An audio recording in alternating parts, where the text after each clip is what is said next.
আপনাদের জীবনকে আলোকিত করবে, দুনিয়াতে আপনাদেরকে মর্যাদার আসনে আসীন করবে, আর আখিরাতে আল্লাহ তাআলার কাছে আপনারা প্রিয় বান্দী হিসাবে উপস্থাপিত হবেন। আল্লাহর কাছে আল্লাহর প্রিয় বান্দী হিসাবে উপস্থাপিত হয়ে জান্নাত লাভ করতে পারবেন। এরকম 11টি পরামর্শ বা নাসিহা আপনাদের প্রতি আমার। নাম্বার 1, কোরআন এবং হাদিসের জ্ঞান অর্জন করা। এটা সকল পুরুষ এবং নারী সকলের জন্য ফরজ। কোরআন এবং হাদিসের জ্ঞান অর্জন করা আমাদের জন্য ফরজ। আমরা অনেকেই আছি যারা ইসলামের ফরজ বিধিবিধানগুলো জানি না। আমাদের যেগুলো অবশ্য কর্তব্য সেগুলো আমরা অনেকে জানি না, শুধু নামে মুসলমান। গতানুগতিক কিছু কাজ করি, হাতে গোনা কিছু ইসলামের নামে কাজ করি, বাস মনে করেছি আমি মুসলমান হয়েছি। আপনাকে ইমান সম্পর্কে জানতে হবে। আপনার ইমান কিভাবে আনতে হবে, কি কোন কোন বিষয়ের প্রতি বিশ্বাস থাকতে হবে, কি বিশ্বাস থাকতে হবে, আল্লাহ সম্পর্কে বিশ্বাস থাকতে হবে। ইমান সম্পর্কে অনেক ভুল ধারণা আমাদের আছে। আমরা আল্লাহ সম্পর্কে বিস্তারিত জানি না, আখিরাত সম্পর্কে জানি না, নবী রাসূল সম্পর্কে জানি না। এগুলো সম্পর্কে সঠিক জ্ঞান অর্জন করতে হবে। 5 ওয়াক্ত নামাজ এর বিধিবিধানগুলো, কখন কোনটা পড়তে হয়, ওয়াক্ত কখন থাকে কখন যায়, অনেক মহিলা আছেন জানেন না, অনেক নারীরা আছেন, অনেক পুরুষরা আছেন জানেন না। এগুলো জানতে হবে। ইসলামকে জানাটা অনেক গুরুত্বপূর্ণ। আর জানার জন্য কোরআনে কারীম বুঝে পড়বেন, হাদিস বুঝে পড়বেন, মাসলা মাসালের বই পুস্তক বুঝে পড়বেন ওলামাদের তত্ত্বাবধানে থেকে, এবং কোরআন এবং হাদিস শেখার যত ভালো আয়োজন উদ্যোগ আছে সেগুলোতে শামিল হবেন, জ্ঞান অর্জন করবেন। এটা ইসলামের গুরুত্বপূর্ণ একটা ব্যাপার। জ্ঞান অর্জন যদি না করেন তাহলে আপনি ইসলামের কোনো কাজ করতে পারবেন। ইসলামের সবকিছুর আগে হলো জ্ঞান অর্জন করা। সবকিছুর আগে ইসলাম সম্পর্কে ইলম অর্জন করতে হবে, কোরআন হাদিসের নলেজ অর্জন করতে হবে। নাম্বার 2, 5 ওয়াক্ত নামাজ। নবী সাল্লাল্লাহু আলাইহি সাল্লাম জান্নাতে, মেয়েদের জান্নাতে যাওয়ার শর্টকাট যে সিলেবাস দিয়েছেন, শর্টকাট যে ওয়ে বলেছেন, 4টা শর্ত দিয়েছেন। এর মধ্যে থেকে একটা হলো 5 ওয়াক্ত নামাজ ঠিকঠাক মতো যদি আদায় করেন। অনেক মহিলারা আছেন জোহরের নামাজ আসরের সময় গিয়ে আদায় করেন, আসরের কাছাকাছি আদায় করেন, কারণ গৃহস্থলী কাজে ব্যস্ত থাকেন, রান্নাবাড়ার কাজে ব্যস্ত থাকেন, গা গোসল নিয়ে ব্যস্ত থাকেন। করছি করে এই রান্নাবাড়া করা, সবাইকে খাবার দাবার দেওয়া, ছেলে মেয়েকে খাবার দাবার দেওয়া, ঘর ইত্যাদি মোছা ধোয়া, এগুলো করতে করতে, নিজের গোসল টোসল করতে করতে 3টা 3:30 বেজে যায়। অনেক সময় আসর ওয়াক্তের কাছাকাছি গিয়ে তারপর জোহরের নামাজ আদায় করেন। খুবই গর্হিত একটা কাজ। আমার মা বোনরা সতর্ক থাকবেন এ ব্যাপারে, যে নামাজ সময় মতো আদায় করতে হবে। শয়তান আপনাদেরকে একটা ভুল কথা বলে ধোঁকা দেয়, সেটা হলো যে আমি রান্নাবাড়া করছি যে পোশাকে, এই পোশাকে কিভাবে নামাজ পড়বো, তাহলে আমি গোসল টোসল করে একটা নামাজ পড়বো। আর গোসল তো আর সহজে করা হয় না। রান্না বাড়ার পরে সবাই বাড়ায় খাওয়াই দেওয়া, এরপরে ঘর দুয়ার পরিষ্কার করা, এরপরে সব কাজ শেষে গোসল করা, তারপরে গোসল করে এসে নামাজ পড়া, এসব করতে করতে শয়তান আপনার নামাজটা অনেক পিছায়া দেয়। মনে রাখবেন, আপনি যে পোশাকে কাজ করতেছেন ওই পোশাকে যদি দুর্গন্ধ না থাকে, খারাপ না থাকে, ভালো পোশাক হয়, তো ওই পোশাকে আপনি নামাজ পড়তে পারবেন। দুর্গন্ধ থাকলেও শরীরকে ফ্রেশ করার ব্যবস্থা আছে, আপনি ফ্রেশ করে আপনি নামাজে দাঁড়ায় যাবেন। এরপর নামাজ পড়ে বাকি কাজ করবেন। কাজকে বলবেন না যে নামাজকে বলবেন না যে আমার অনেক কাজ আছে, এগুলো শেষ করে নামাজ পড়বো। শয়তান আমাদেরকে ধোঁকা দেয়। এই জন্য মা বোনরা 5 ওয়াক্ত নামাজ সময় মতো আদায় করবেন, ঠিকঠাক মতো আদায় করবেন। অনেক মা বোনরা আপনারা নামাজ পড়েন, নামাজ হয় না। বাংলাদেশে বেশিরভাগ মহিলাদের, নারীদের মধ্যে একটা ভুল আছে নামাজ প্রসঙ্গে, সেটা হলো যে নামাজের মধ্যে সতরটা ভালো করে ঢাকেন না। সতর কি? মেয়েদের নামাজের মধ্যে মুখমণ্ডল ছাড়া, 2 হাতের কবজি ছাড়া তাদের মাথা থেকে পা পর্যন্ত পুরো শরীর তারা ঢেকে রাখবে। আজকাল নামাজের ওড়না পাওয়া যায়, এই ওড়নাগুলো পড়লে এই মুখমণ্ডল ছাড়া 2 হাত এক সহকারে ঢাকা থাকে, এভাবে ঢেকে রাখতে হবে। আপনি যদি নামাজ পড়েন, আপনার গলা দেখা যায়, আপনার কাঁধের কিছু অংশ দেখা যায়, চুল দেখা যায়, আপনার হাতের কনুই দেখা যায়, তাহলে সেক্ষেত্রে কিন্তু আপনার নামাজ হবে না।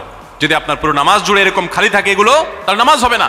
অনেক বোনরা এটা জানেন না, তাহলে নামাজটা ঠিকঠাক মতো পড়তে হবে। জান্নাতে যাওয়ার জন্য এটা পূর্ব শর্ত, নাম্বার 2। নাম্বার 3, রমজান মাসে রোজা রাখা। রোজা রাখার ক্ষেত্রে আলহামদুলিল্লাহ মা বোনরা রাখেন সাধারণত, কিন্তু রোজা রেখে গীবত, মিথ্যা, শেকায়েত, মানুষের পিছনে সমালোচনা করা, এগুলো করলে গীবত নষ্ট হয়ে যায়, মুখ খারাপ করা, গীবত, এগুলো করলে রমজান নষ্ট হয়ে যায়, রোজা নষ্ট হয়ে যায়। এগুলো করা যাবে না, এগুলোতে বেঁচে থাকতে হবে। সেই সাথে অনেক মা বোন আছেন একটু সন্তান গর্ভে আসছে, কিন্তু সন্তান দুধ কিংবা সন্তান দুধ পান করে, এই অজুহাত দিয়ে তিনি দেখা যায় যে রমজানের রোজা ঠিক মতো রাখেন না। এটা ভুল। বরং সামান্য একটু ঠুনকো অজুহাতে রমজান রোজা বাদ দেওয়া যাবে না। যতক্ষণ পর্যন্ত শক্তি সামর্থ্য আছে রমজান রোজা ঠিক মতো রাখতে হবে। নাম্বার 3। 4 নম্বর হলো স্বামীর আনুগত্য করা। আমি সবসময় বলি এটা হলো মহিলাদের জন্য তিতা করল্লার আমল। তিতা করল্লা দিয়ে জুস বানায় খাওয়ানো, এটা যেরকম কষ্টের কাজ মানুষের জন্য, ঠিক একইভাবে মহিলাদের জন্য স্বামীর কথা শোনাটা এরকম কষ্টের কাজ। অনেক মহিলা আছে নামাজ পড়তে রাজি আছি, রোজা রাখতে রাজি আছি, তাসবিহ তাহলিল করতে রাজি আছি, কোরআন পড়তে রাজি আছি, মগর পুরুষের স্বামীর কথা শুনবো না। কেন তার কথা শুনবো কেন? আমি কি কম বুঝি? এই মানসিকতা আজ পশ্চিমা অপসংস্কৃতির যে ছোঁয়া আমাদের সমাজে এসেছে, লেগেছে, এটার কারণে আমাদের মা বোনদের মধ্যে তৈরি হয়েছে। এটা কখনো আমাদেরকে সুখী করতে পারে না। একটা ছোট মুদি দোকানেও একজনকে দায়িত্বশীল মানতে হয়, একজন মালিক হয়, আরেকজন অধীনস্থ হয়, একজন ম্যানেজার হয়, আরেকজন তার কর্মী হয়। এতটুক চেইন অফ কমান্ড যদি ঠিক না থাকে তাহলে একটা ছোট দোকানও সুশৃঙ্খল ভাবে চলতে পারে না, সেটাও বিশৃঙ্খল হয়ে যাবে। তাহলে একটা সংসার, একটা পরিবারে একজনকে মুরব্বী না মানলে কিভাবে সেটা চলতে পারে? অবশ্যই একজন নারী তার স্বামীকে অভিভাবক মানবেন, মুরব্বী মানবেন, তাকে মেনে চলবেন। শুধু ইসলামই বলে নাই, পশ্চিমা দুনিয়ার মানুষরাও স্বীকার করে। সাবেক মার্কিন প্রেসিডেন্ট বারাক ওবামার একটা আত্মজীবনীমূলক লেখা ধারাবাহিকভাবে বাংলাদেশের একটি জাতীয় গণমাধ্যমে প্রকাশ হয়েছে অনেক বছর আগে, আমি পড়েছি। সেখানে তিনি পরিষ্কার করে বলেছেন যে আমার দাদি নানিরা পারিবারিক জীবনে যতটা সুখী ছিল, এখন আমাদের স্ত্রী, আমাদের মেয়েরা ততটা সুখী না।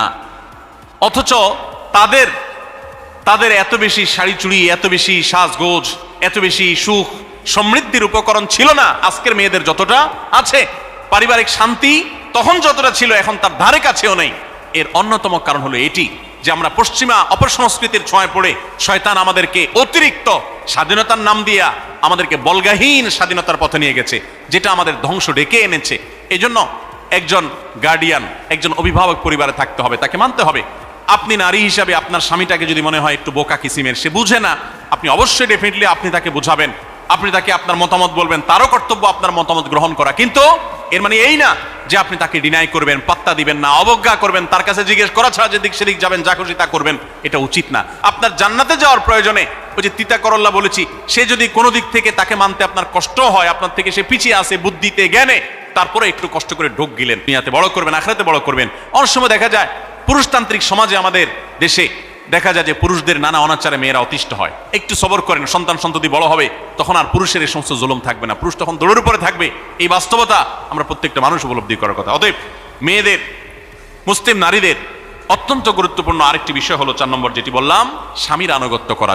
যতটুকু তিনি যতটুকু সম্ভব তার সর্বোচ্চ আনুগত্য করার চেষ্টা করতে হবে, যতক্ষণ তিনি কোরআন হাদিসের কথা বলেন। স্বামী যদি কোনো অন্যায় কথা করতে বলেন তাহলে তখন আর তার কোনো কথা শোনা যাবে না। নাম্বার 5, একজন মুসলিম নারীর জন্য তার ইজ্জতের হেফাজত অত্যন্ত গুরুত্বপূর্ণ ব্যাপার। এমন একটা সমাজে আমরা বসবাস করতেছি, পাঠ্য বইয়ে শিক্ষার নামে আমাদের সন্তানদের চরিত্র নষ্ট করে দেওয়া হচ্ছে, বিবাহ বহির্ভূত সম্পর্ক করতে তাদেরকে উস্কানি দেওয়া হচ্ছে, শিক্ষার নামে কুশিক্ষা দেওয়া হচ্ছে, যার কারণে আমার সন্তান নষ্ট হয়ে যাচ্ছে। এই জন্য আমি বলি, এমন যুবক, এমন যুবতী আজকাল সোনার হরিণ হয়ে গেছে। হাজারে 2-4-10 জন যুবক পাওয়া যাবে কিনা সন্দেহ, যেই যুবক বুকে হাত রেখে বুক টান টান করে আল্লাহর শুকরিয়া আদায় করে বলতে পারবে তার যৌবনে কোনো হারাম স্পর্শ সে করে নাই, কোনো হারামের কাছে সে যায় নাই, তার চরিত্রকে সে হেফাজত করেছে, কোনো গুনাহে সে লিপ্ত হয় নাই, এরকম কথা বলার মতো যুবক খুব বেশি নাই আমাদের সমাজ। ধ্বংস করে ফেলা হয়েছে বিনোদনের নামে, শিক্ষার নামে, নানা নামে। এগুলো আমাদের দেশের সংস্কৃতি ছিল না। এদেশের মুসলমান তো বটে, এদেশের হিন্দুরাও পারিবারিক এই বন্ধনের মধ্যে থেকে তারা তাদের চরিত্রকে হেফাজত করে, বৈবাহিক সম্পর্ক ছাড়া কোনো প্রকার সম্পর্কের মাধ্যমে তাদের যৌন আকাঙ্ক্ষাকে মেটায় না। এটা এদেশের মাটির, এদেশের কালচার, এদেশের মানুষের কালচার, এদেশের সকল ধর্মের মানুষের কালচার, কিন্তু এদেশের সেই সংস্কৃতিকে ধ্বংস করে দেওয়া হচ্ছে ছোট ছোট বাচ্চাদের বইয়ে এই বিবাহ বহির্ভূত সম্পর্কের কথা বলে। এই জন্য সচ্চরিত্র এখন সোনার হরিণ হয়ে গেছে। নবী সাল্লাল্লাহু আলাইহি ওয়াসাল্লাম বলেছেন, মাইয়াজমান লি মা বাইনা লিহিয়াইহি ওয়া মা বাইনা রিজলাইহি আদমান লাহুল জান্নাহ। যে ব্যক্তি তার 2 চোয়ালের মাঝখানের অঙ্গ অর্থাৎ মুখ, আর যে ব্যক্তি তার 2 রানের মধ্যবর্তী অঙ্গ, তার লজ্জাস্থানকে হেফাজত করবে, অন্যায় খাতে ব্যবহার করবে না, এটার সংরক্ষণের দায়িত্ব এবং গ্যারান্টি যে ব্যক্তি নিজের ব্যাপারে নিজে নিবে, নবী সাল্লাল্লাহু আলাইহি ওয়াসাল্লাম বলেছেন, আমি তার জন্য জান্নাতের দায়িত্ব নিয়ে নিলাম। যে এটা 2টার দায়িত্ব নিতে পারবে, আমি তার জান্নাতের দায়িত্ব নিলাম। এবং নবী সাল্লাল্লাহু আলাইহি ওয়াসাল্লাম আরো বলেছেন, আকসারু মা ইউদখিলুন নাস আন-নার, মানুষকে সবচেয়ে বেশি জাহান্নামে নিয়ে যায় কোন জিনিসে? আল ফামু আল ফরজ, এই 2টি অঙ্গ, মুখ এবং লজ্জাস্থান। এই জন্য মা বোনরা, অনেকে আপনাদেরকে অনেক প্ররোচনা দিবে, অনেক গুনাহের পথে আহ্বান করবে। আপনাদের মেয়েরা স্কুল কলেজে পড়তে গেলে সেখানে অনেক অন্যায় আবেদন শুনবে, হারামের আহ্বান শুনবে। তাদেরকে সুশিক্ষা দিবেন যে আল্লাহ তাআলা তোমাকে যে চরিত্র দিয়েছে, এই যৌবন, এটাকে যেখানে সেখানে ব্যবহার করলে হবে না। কিয়ামতের ময়দানে যুবকদেরকে আলাদা করে জিজ্ঞাসা করা হবে, তোমার যৌবনকালে কি করছো সেটা বলো, বুড়া বয়সে এসে কি করছো এটা ইম্পর্টেন্ট না, যৌবনকালে কি করে আসছো সেটার হিসাব দাও। যৌবনকে হেফাজত করার গুরুত্ব এত বেশি, আল্লাহ আলাদা করে জিজ্ঞাসা করবেন। এই জন্য মা বোনদের কর্তব্য তাদের মেয়েদেরকে, ছেলেদেরকে অসৎ চরিত্রতা থেকে হেফাজত করবেন, সংরক্ষণ করবেন, তাদেরকে বুঝাবেন, তাদেরকে সেভাবে বড় করবেন যে বিয়ে শাদীর মাধ্যমে, সাংসারিক জীবনের মাধ্যমে তোমরা তোমাদের এই জীবনকে তোমরা উপভোগ করবে। আল্লাহ তাআলা তোমাদের জন্য যে নিয়ামত রেখেছেন সেই নিয়ামত তোমরা পাবে, কিন্তু অবৈধ উপায়ে কখনো তোমরা সেদিকে পা বাড়াবে না। যারা বাড়ায় তাদের দুনিয়াতেই ধ্বংস হয়, আখিরাত তো আছেই। এই অবৈধ সম্পর্ক করে সুখে থাকে খুব কম মানুষ। যারা যত বেশি এই জগতে যায় তারা তত বেশি অসুখী থাকে দাম্পত্য জীবনে। অতএব একজন নারী তার 5 নম্বর গুরুত্বপূর্ণ বিষয় হলো তার ইজ্জতের হেফাজত, লজ্জাস্থানের হেফাজত এবং তার চরিত্রের হেফাজত। আল্লাহ তাআলা আমাদের মা বোনদেরকে সেই তৌফিক দান করুন। অনেক সময় দেখা যায় যে সবই ঠিক আছে, আপনি সোশ্যাল মিডিয়াতে পুরুষের ছবি দেখে, ভিডিও দেখে আপনি হারাম আনন্দ পাচ্ছেন। আপনি ইমোতে, হোয়াটসঅ্যাপে, মেসেঞ্জারে বিভিন্ন পুরুষের সাথে অপ্রয়োজনীয় চ্যাটিং করছেন, কথা বলছেন, এবং সেখানে এই বেহুদা কথা থেকে অনেক অনাচার হয়ে যায়, অনেক সংসার ভেঙে যায়, অনেক পরকীয়া হয়, অনেক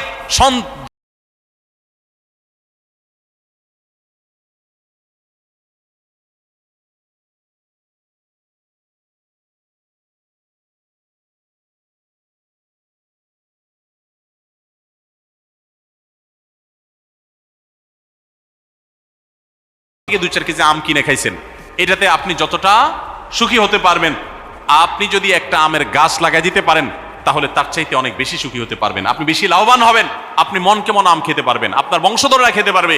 নিজে আমল তো করবেনই মায়েরা বোনেরা, পাশাপাশি সন্তানদেরকে যদি আল্লাহ ভীরু বানান, মুত্তাকি বানান, পরহেজগার বানান, কোরআন হাদিস শিখান, তাদেরকে যদি পর্দা শিখান, তাদেরকে যদি চরিত্র হেফাজত শিখান, তাদেরকে যদি ভালো মানুষ বানানো শিখান, তাহলে আপনি আম গাছ লাগানোর মতো ফলের গাছ লাগাই গেলেন, সওয়াবের গাছ লাগাই গেলেন, দুনিয়া থেকে চলে যাবেন।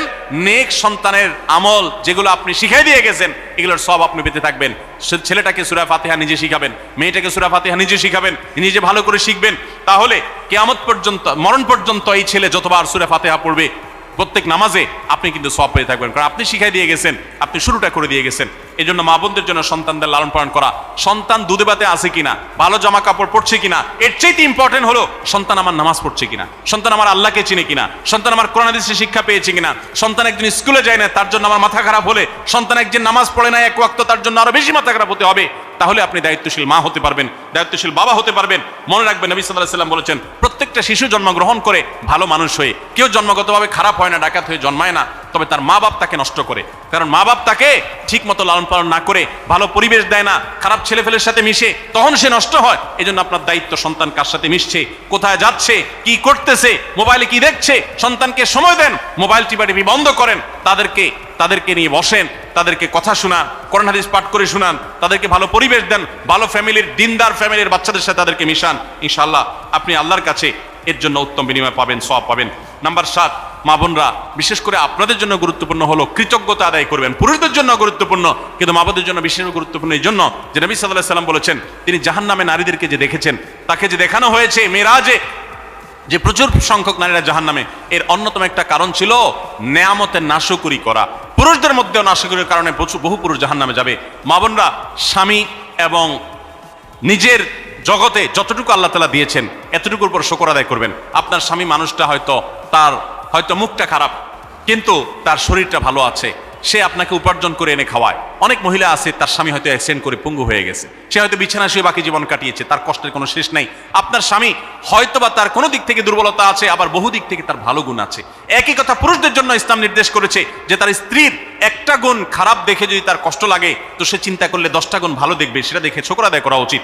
এই শুকরিয়া আদায় করা ছাড়া পুরুষ হোক নারী হোক কেউ আল্লাহর প্রিয় বান্দা হতে পারবে না। এই জন্য আল্লাহর কাছে শুকরিয়া আদায় করবেন। মায়েরা বিশেষ করে শ্বশুরের বাড়িতে যাওয়ার পর প্রথম অনেক কষ্ট হয়। আমি সবসময় বলি, শ্বশুর বাড়িতে যাওয়ার পর মেয়েরা আমাদের দেশে নানান জুলুম নির্যাতন সহ্য করতে হয়। শাশুড়ি বাঁকা চোখে দেখে, সব শাশুড়ি না, অনেক শাশুড়ি, অনেক সময় ননদরা বাঁকা চোখে দেখে, স্বামী লোকটা জ্বালায় নানাভাবে, দেবররা জ্বালায় নানানভাবে, মানুষ খোঁচাখুচি করে কষ্ট দেয়। একটু ধৈর্য ধারণ করেন, আল্লাহ তাআলা আপনার সংসারে যখন 2-4টা সন্তান দিবে, এরা যখন বড় হয়ে যাবে, এগুলো সব আপনার বাহিনী হয়ে যাবে, তখন দেখবেন ওই বুড়া আস্তে আস্তে চুপসে গেছে, বুড়ার বড় কোনো গলা নাই, বড় কোনো কথা নাই, কারণ পোলাপান সব মায়ের পক্ষে থাকে, বুড়া সব আস্তে আস্তে সাইজ হয়ে যায়। এই জন্য মা বোনরা সবর করবেন, ধৈর্য ধারণ করবেন, খবরদার ধৈর্য হারা হবেন না, শুকর আদায় করবেন। নাম্বার 8, কখনো মুখ খারাপ করবেন না, গালিগালাজ করবেন না, অভিশাপ দিবেন না। অনেক সময় পোলাপান একটু উল্টাপাল্টা করলে তাদেরকে অনেক মা অভিশাপ দিয়ে দেন, গজব ঠাডা দিয়ে দেন, বদদোয়া করেন, মুখ দিয়ে খারাপ কথা বলে ফেলেন, এগুলো খুব খারাপ জিনিস। নবী সাল্লাল্লাহু আলাইহি ওয়াসাল্লাম বলেছেন, যদি কাউকে গজব ঠাডা দেওয়া হয়, এটার উপযুক্ত না হলে যে দেয় তার উপরে এসে পড়ে, এরকম ভয়াবহ একটা বিষয়। এই জন্য কোন অবস্থাতে এগুলো যেন না হয়। এবং মেয়েদের জাহান্নামে যাওয়ার অন্যতম, বেশি জাহান্নামে যাওয়ার অন্যতম একটা কারণ এটাও যে তাদের মধ্যে, অনেকের মধ্যে, আমি সবার কথা বলছি না, যে এই ধরনের গালিগালাজ করা, অভিশাপ দেওয়ার বৎস্বভাব আছে। এই বৎস্বভাব বহু পুরুষের মধ্যেও আছে, সবাইকে ছাড়তে হবে। নাম্বার 9, আত্মীয়তার বন্ধন রক্ষা করার পরে দায়িত্বশীল হতে হবে। স্বামীকে স্বামীর ভাই বোনের সাথে সম্পর্ক ভালো রাখতে কখনো বাধা দিবেন না। অনেক মহিলা আছে বোকার মতো কাজ করে। স্বামী যদি স্বামীর ভাইকে টাকা পয়সা দেয় সে অপছন্দ করে, স্বামী যদি স্বামীর বোনকে টাকা পয়সা দেয় সে এটাকে পছন্দ করে না, মা বাবার খোঁজ খবর বেশি নিলে তার কাছে ভালো লাগে না। এই মহিলা হলো নির্বোধ। কেন নির্বোধ? কারণ নবী সাল্লাল্লাহু আলাইহি ওয়াসাল্লাম বলেছেন যে মান সাররাহু আন ইউবসাতালাহু ফি রিজকিহি আও ইউনসালাহু ফি আথারি ফালিয়াসিল রাহিমা, যে ব্যক্তি চায় তার রিজিকে আল্লাহ বরকত দেখ, তার হায়াতে বরকত দেখ, সে যেন রক্ত সম্পর্কে আত্মীয়দের সাথে সম্পর্ক বেশি ভালো রাখে। তাহলে আপনার স্বামীর রিজিক বেশি হোক, টাকা পয়সা বেশি হোক, তার হায়াতে বরকত হোক, এটা যদি আপনি চান তাহলে আপনি বরং তারা উৎসাহিত করা উচিত। তোমার ভাইটার খবর নাও, তোমার বোনটার বাড়িতে যাও, তোমার মা বাপের খেদমত করো, তাদের সাথে যত সম্পৃক্ত থাকবে আপনার স্বামীতে আল্লাহ তাআলা তত বরকত দান করবেন। এই জন্য তাকে সেটা করবেন। আবার পুরুষরা উচিত মেয়েদেরকে সুযোগ দেওয়া, তারা তাদের বাপ, মেয়েরও তো কর্তব্য আছে তার বাপ মার প্রতি, বাপ মার খেদমত করবে, বাপ মার জন্য হাদিয়া তোফা দিবে। অনেক পুরুষরা আছে মেয়েদের পাওনা অধিকারই দেয় না, হাদিয়া তোফা কোত্থেকে দিবে, তাদের মহরটাই দেয় না, তাদের হাত খরচ দেয় না, আলাদা কিছু হাত খরচ দেওয়া উচিত যে তার মতো সে খরচ করবে, তার মা বাপের জন্য খরচ করবে। এগুলোর বিনিময়ে আমরা আল্লাহর কাছে জান্নাত পাবো। অতএব এই আত্মীয়তার সম্পর্ক রক্ষা করা গুরুত্বপূর্ণ। নাম্বার 10, সাদাকা করবেন।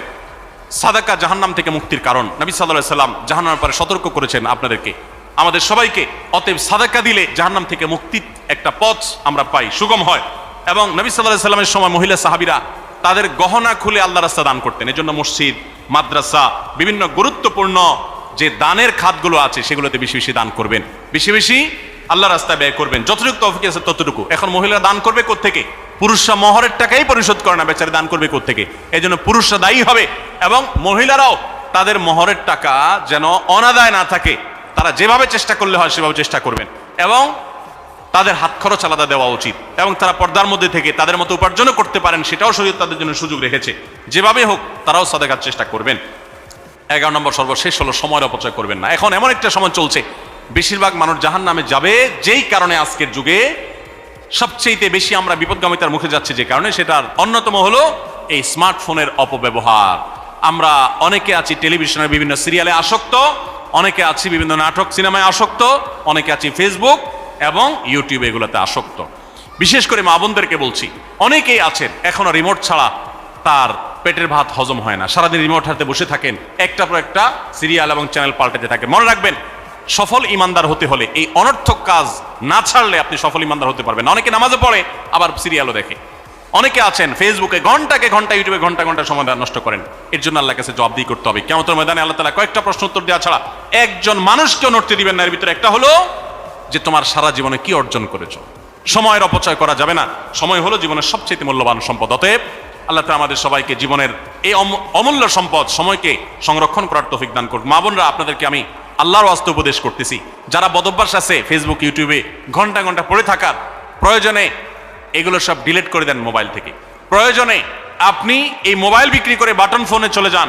নিজের বদভ্যাসকে নিয়ন্ত্রণ করতে না পারলে প্রথমে চেষ্টা করেন, এরপর না পারলে প্রয়োজনে বাদ দিয়ে দেন। আল্লাহর জন্য যদি ত্যাগটা করেন, কি আমাদের বলতে পারেন, আল্লাহ গুনাহ থেকে বাঁচার জন্য, তোমাকে খুশি করার জন্য আমি স্মার্টফোন পর্যন্ত রাখি নাই, বাটন ফোনে চলে গেছি। আল্লাহ তাআলা খুশি হবেন ইনশাআল্লাহ বিইذنিল্লাহ। বহু মায়েরা তাদের সন্তান নষ্ট হয়ে যাচ্ছে এই মোবাইলের আসক্তি, সিরিয়ালের আসক্তির কারণে। তাদের স্বামীর সাথে সম্পর্ক নষ্ট হয়ে যাচ্ছে এই সমস্ত আসক্তির কারণে। অনেক গুনাহের পথে তারা চলে যাচ্ছেন এই সমস্ত আসক্তির কারণে। এই জন্য এগুলোকে নিয়ন্ত্রণ না করলে আপনি কখনো নেককার হতে পারবেন না। আপনার সন্তানকে মোবাইল দেখে খাওয়াবেন না। আমি আমার সন্তানকে মোবাইল দেখে খাওয়াই না। আমরা সব জায়গায় বলি মোবাইল দেখা, কার্টুন দেখায়, মোবাইল দেখায় বাচ্চাকে খাওয়াবেন না। বাচ্চা কাচ্চা এখন ক্রেজি হয়, আধ পাগল কিসিমের হয়, জিদি হয়, বদমেজাজি হয়, ভাঙচুর করে। কেন হয়? কারণ সারাদিন আপনি ওর মোবাইলে কি দেখান? কার্টুন দেখান। কার্টুন মানে কি? মার মার, কাট কাট, হ্যাঁ, সবকিছু ধ্বংস করে ফেলা, গুলি করা, বোমা মারা, হ্যাঁ, বাচ্চাদেরকে ক্রেজি করে, বাচ্চাদেরকে মানসিকভাবে অসুস্থ করে, ধ্বংস করে দেয়। তাদেরকে ফিজিক্যাল খেলাধুলা, শারীরিকভাবে করতে পারে এরকম খেলাধুলার ব্যবস্থা করেন, দৌড়াদৌড়ি করার ব্যবস্থা করেন। বাচ্চারা সুস্থ থাকবে, ভালো থাকবে। মোবাইল থেকে তাদেরকে বাঁচান, টেলিভিশন থেকে তাদেরকে বাঁচান, এবং কার্টুন থেকে, ভিডিও গেমস থেকে তাদেরকে বাঁচান। না বাঁচাতে পারলে আপনার দুনিয়া আখিরাত সব ধ্বংস হয়ে যাবে। অতএব আজকের মাহফিল থেকে আসুন প্রতিজ্ঞা করি যে আমরা সময় নষ্ট করব না, সময়ের অপচয় করব না, প্রয়োজন ছাড়া মোবাইল হাতে হাতে ঘাটাঘাটি করব না, ঘন্টায় ঘন্টা মোবাইলকে সময় দিব না।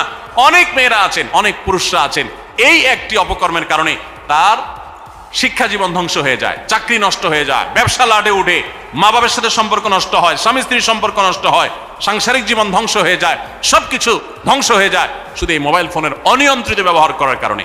যারা মোবাইলকে নিয়ন্ত্রণ করতে পারেন না, ডাইরেক্ট হয়ে গেছেন, সারাক্ষণ হাতে হাতে মন চায়, তারা একটা শক্ত সিদ্ধান্ত নেন, প্রয়োজনে আমি স্মার্টফোন বিক্রি করে দিব।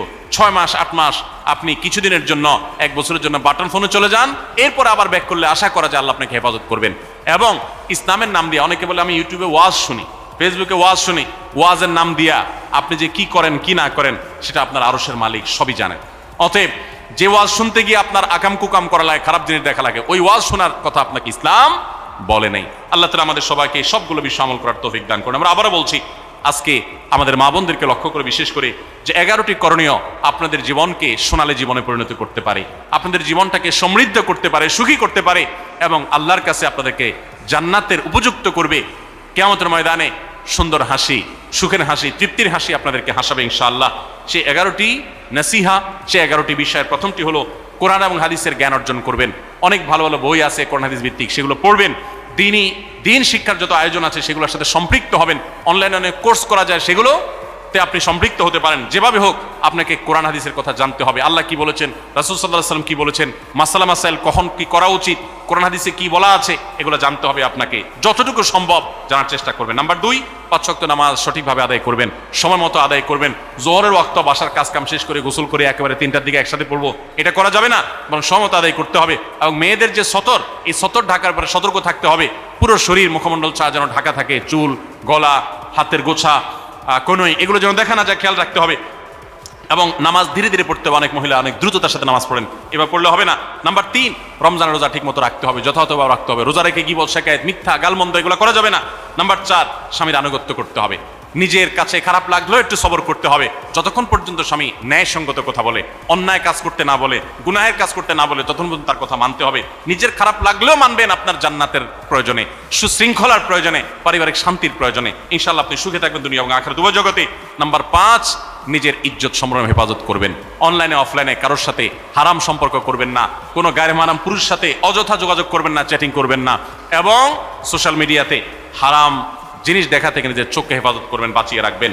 নাম্বার 6, নিজের সন্তানদেরকে দিন শিখাবেন, তাদেরকে কোরআন হাদিস শিখাবেন, উত্তমভাবে লালন পালন করবেন, তাদেরকে নামাজ শিখাবেন, মেয়েদেরকে পর্দা শিখাবেন, তারা যেন চরিত্র হেফাজত করে সেই শিক্ষা তাদেরকে দিবেন।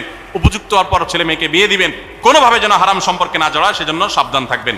ভালো ফ্যামিলির সাথে তাদেরকে উঠা বসা করাবেন, ভালো শিক্ষা প্রতিষ্ঠানে দিবেন যেখানে দিলে তার ঈমান আমল হেফাজত থাকবে। নাম্বার 7, আল্লাহর শুকরিয়া আদায় করবেন, বান্দারও শুকরিয়া আদায় করবেন। আল্লাহ যা দিয়েছেন, যতটুকু আছে স্বামীর সংসারে, আলহামদুলিল্লাহ বলতে শিখবেন, আল্লাহ তাআলা বাড়াই দিবেন ইনশাআল্লাহ। নাফরমানি, নাশুকরি করবেন না, তাহলে আপনি নিজেই ক্ষতিগ্রস্ত হবেন, কষ্টের মধ্যে থাকবেন। আর শুকরিয়া আদায় করলে আপনার নিজেরই মানসিক প্রশান্তি হবে, আল্লাহর নেয়ামত বাড়িয়ে দিবেন। নাম্বার 8, কোনো প্রকার অভিশাপ গালমন্দ করবেন না, সেটা ছেলে মেয়েকে হোক, সংসারকে হোক, স্বামীকে হোক, কোনো কিছু না, ধৈর্য ধারণ করতে হবে। পুরুষদের জন্য এই কথাগুলো প্রযোজ্য। আর নাম্বার 9, আত্মীয়তার সম্পর্ক রক্ষা করতে হবে, ছিন্ন করা যাবে না। নিজের স্বামীকে তার বাপ, তার বোন, তার মা, তার ভাই, তাদের সাথে সুসম্পর্ক বজায় রাখতে সাহায্য করবেন, বাধা দিবেন না, পারলে আরো সাহায্য করবেন, এতে আপনারই লাভ হবে। আবার স্বামীদেরও উচিত স্ত্রীকে তার পরিবারের সাথে সম্পর্ক বজায় রাখার জন্য সাহায্য করা। মেয়েদের উচিত তাদের মা, তাদের বোন, ভাই, তাদের সাথে আজকাল মোবাইলে যোগাযোগ করা যায়, খোঁজ খবর নেবেন, কথাবার্তা বলবেন। স্বামীর সংসারে আসছেন দেখে বাপের সংসার ভুলে যাবেন, সেটাও যেন না হয়, খেয়াল রাখতে হবে। নাম্বার 10, যতটুকু সম্ভব দান সাদাকা করবেন।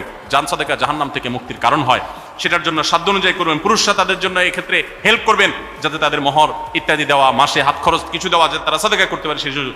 আজকাল দেখা যায় অনেক মেয়েরা টাকা পয়সা পেলে মার্কেটে চলে যাবেন, কি কিনবে এটা নিয়ে অস্থির হয়ে যান। মার্কেটে আপনি যা দরকার হলে যাবেন, কেনা দরকার হলে কিনবেন, কিন্তু দানের জন্য একটা খাত রাখবেন, পারিবারিক সাদাকা বাক্স, একটা বাক্স রাখবেন, যে খুচরা টাকা পয়সা বা বিভিন্ন টাকা পয়সা ছেলে মেয়েরা রাখবে, আপনি রাখবেন, উৎসাহিত করবেন। এটা দিয়ে একটা গরিব ফ্যামিলি মুখে হাসি ফুটাবেন, একটা ভালো কাজ করবেন, পারিবারিকভাবে এরকম দানের ব্যবস্থা করবেন। বোনেরা, সর্বশেষ হলো সময় নষ্ট করবেন না সোশ্যাল মিডিয়াতে। আল্লাহর ওয়াস্তে এটা থেকে নিজেকে বাঁচাবার জন্য সংগ্রাম করেন। যারা এখনো এই রোগ থেকে বাঁচতে পারেন নাই, আল্লাহর কসম করে বলছি, দুনিয়ার জীবনটাই ধ্বংস হবে, অসুখী থাকবেন, অশান্তিতে থাকবেন, আখিরাতের ধ্বংস তো আছেই। অতএব ফেসবুক, ইউটিউব, এটা যদি আপনাকে দেখতে হয়, খারাপ কিছু যেন না আসে সেভাবে ফিল্টার করে নেবেন এবং নিয়ন্ত্রিত নির্দিষ্ট সময়ের বেশি দেখবেন না। 10 মিনিট, সকাল, দুপুর, রাত, এর বেশি বিকাল, আমি এর বেশি দেখবো না।